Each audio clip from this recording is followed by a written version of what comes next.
नमस्कार, मैं हूं वंदना त्यागी और आप देख रहे हैं न्यूज़ 18 राजस्थान।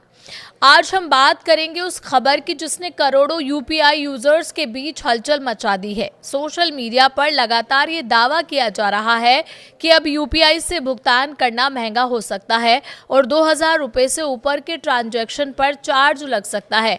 लेकिन क्या सचमुच ऐसा होने जा रहा है या फिर ये केवल एक आशंका है? हालांकि न्यूज़ 18 ऐसे किसी भी दावे की पुष्टि नहीं करता, लेकिन जो खबरें सामने आ रही है हम सिर्फ उसी पर बात कर रहे हैं। इस पूरे मामले को समझने के लिए हमें संसद में पेश हुए एक विधेयक और उससे जुड़ी पूरी प्रक्रिया को समझना होगा। दरअसल मंगलवार को संसद में payment and settlement systems act में संशोधन का प्रस्ताव पेश किया गया। समाचार एजेंसी रॉयटर की रिपोर्ट्स के मुताबिक इस संशोधन को यूपीआई यानी यूनिफाइड पेमेंट्स इंटरफेस के जरिए होने वाले लेन देन पर दोबारा मर्चेंट डिस्काउंट रेट यानी एमडीआर लागू करने की दिशा में पहला कदम माना जा रहा है। हालांकि इस बीच वित्त मंत्री निर्मला सीतारमण ने स्थिति साफ करते हुए कहा कि अभी तक यूपीआई पर एमडीआर लागू करने को लेकर कोई अंतिम फैसला नहीं हुआ है। अब सवाल यह है कि आखिर ये एमडीआर होता क्या है? दरअसल मर्चेंट डिस्काउंट रेट यानी एमडीआर वो शुल्क है जो डिजिटल भुगतान की प्रक्रिया पूरी कराने के बदले व्यापारी, बैंक और पेमेंट सर्विस प्रोवाइडर को देते हैं। यानी ये शुल्क आम ग्राहकों को नहीं बल्कि व्यापारी देता है। वित्त मंत्री निर्मला सीतारमण ने भी साफ कहा है कि एमडीआर केवल व्यापारियों पर लागू होता है, आम उपभोक्ताओं पर नहीं। उनका कहना है कि अगर ऐसा फ्रेमवर्क बनता है तो इससे बैंक और फिनटेक कंपनियों को इंफ्रास्ट्रक्चर, इनोवेशन और साइबर सुरक्षा पर ज्यादा निवेश करने का अवसर मिलेगा, जिसका फायदा आखिर में सभी यूपीआई यूजर्स को मिलेगा। उन्होंने ये भी साफ किया कि इस विषय पर अंतिम निर्णय एनपीसीआई की यूपीआई सर्विसेज स्टीयरिंग कमेटी करेगी। यानी अभी केवल कानूनी आधार तैयार किया जा रहा है।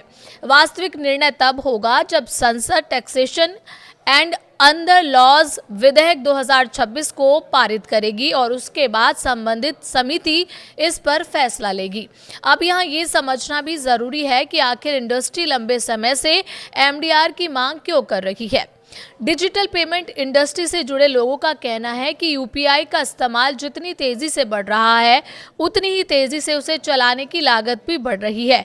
लेकिन वर्तमान व्यवस्था में यूपीआई ट्रांजैक्शन पर पेमेंट कंपनियों को कोई शुल्क नहीं मिलता। ऐसे में लगातार बढ़ते नेटवर्क, सर्वर सुरक्षा और तकनीकी खर्च को संभालना चुनौती बनता जा रहा है। रॉयटर्स ने अपने सूत्रों के हवाले से बताया कि प्रस्तावित संशोधन केवल इतना कानूनी आधार तैयार करेगा कि भविष्य में जरूरत पड़ने पर सरकार एमडीआर लागू कर सके। हालांकि अभी ये तय नहीं किया गया है कि शुल्क कितना होगा, किन व्यापारियों पर लागू होगा या किन लेन देन पर लागू किया जाएगा। फिलहाल भारत में क्रेडिट कार्ड से भुगतान करने पर आमतौर पर लगभग 1.5% एमडीआर लगता है, जबकि डेबिट कार्ड पर करीब 0.9% तक होता है। लेकिन जनवरी 2020 से रुपे डेबिट कार्ड और यूपीआई भुगतान को पूरी तरह एमडीआर मुक्त रखा गया है।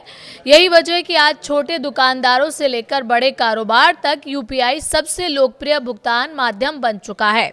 इस बीच भारतीय रिजर्व बैंक के गवर्नर संजय मल्होत्रा ने भी इस मुद्दे पर प्रतिक्रिया दी। उन्होंने कहा कि यूपीआई ट्रांजैक्शन के लिए एमडीआर फ्रेमवर्क में किसी भी संभावित बदलाव पर अभी टिप्पणी करना जल्दबाजी होगी। हालांकि उन्होंने ये जरूर कहा कि देश का डिजिटल पेमेंट इकोसिस्टम लगातार तेजी से बढ़ रहा है और इतने बड़े नेटवर्क को लंबे समय तक बनाए रखने के लिए एक टिकाऊ वित्त व्यवस्था यानी सस्टेनेबल फंडिंग सिस्टम की जरूरत पड़ेगी। यानी फिलहाल तस्वीर पूरी तरह साफ नहीं है।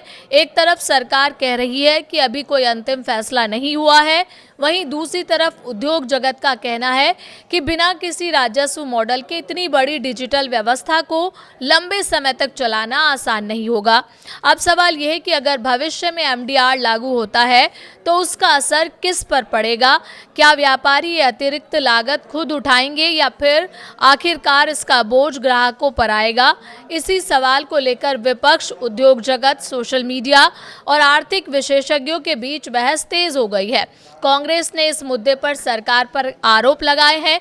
बीजेपी ने क्या जवाब दिया है, ये भी जानते हैं। सोशल मीडिया पर कैसी प्रतिक्रियाएं देखने को मिल रही हैं और विशेषज्ञ इस पूरे विवाद को किस नज़र से देख रहे हैं। अब सवाल उठता है कि अगर भविष्य में यूपीआई पर एमडीआर लागू होता है तो इसका असर किस पर पड़ेगा। यही वो मुद्दा है जिस पर राजनीति भी शुरू हो गई है और सोशल मीडिया पर भी बहस तेज है। दरअसल इंडियन एक्सप्रेस की एक रिपोर्ट के मुताबिक प्रस्तावित संशोधन अमेजन, फ्लिपकार्ट जैसे बड़े कारोबारियों को किए जाने वाले यूपीआई और रुपे डेबिट कार्ड भुगतानों पर एमडीआर लागू करने की दिशा में कानूनी आधार तैयार करता है। हालांकि अभी तक ये तय नहीं हुआ है कि शुल्क कितना होगा, किस सीमा से ऊपर लागू होगा और किन व्यापारियों पर लागू किया जाएगा।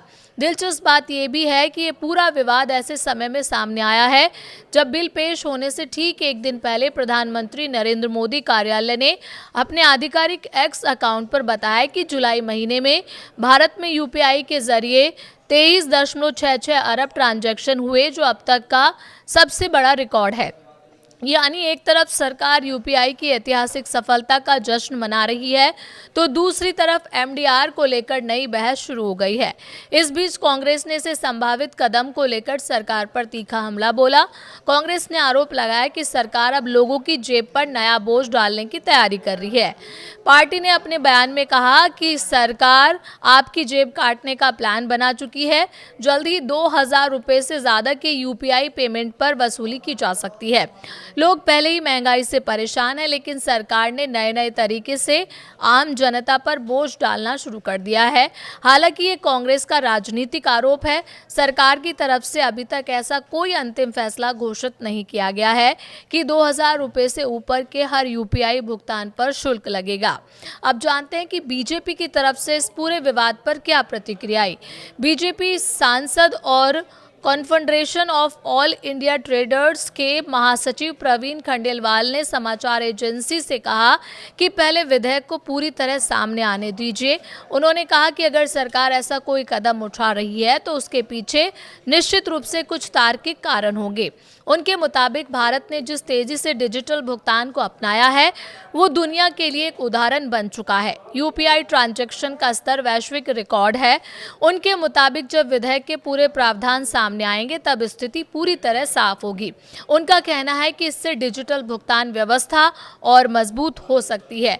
जब उनसे पूछा गया कि अगर 2000 रुपये से ऊपर शुल्क लगाया गया तो क्या होगा, इस पर उन्होंने कहा कि किसी भी सेवा का उपयोग करने पर कुछ न कुछ लागत होती है।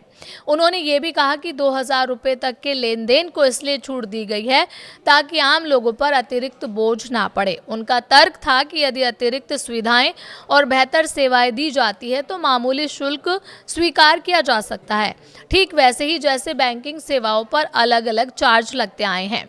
उन्होंने ये भी जोड़ा कि व्यापारी किसी भी उचित शुल्क का विरोध नहीं करेंगे, बशर्ते कारोबार करना आसान हो और ग्राहकों को बेहतर सुविधा मिल सके।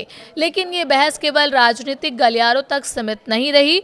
सोशल मीडिया पर भी हजारों लोगों ने अपनी राय रखी है।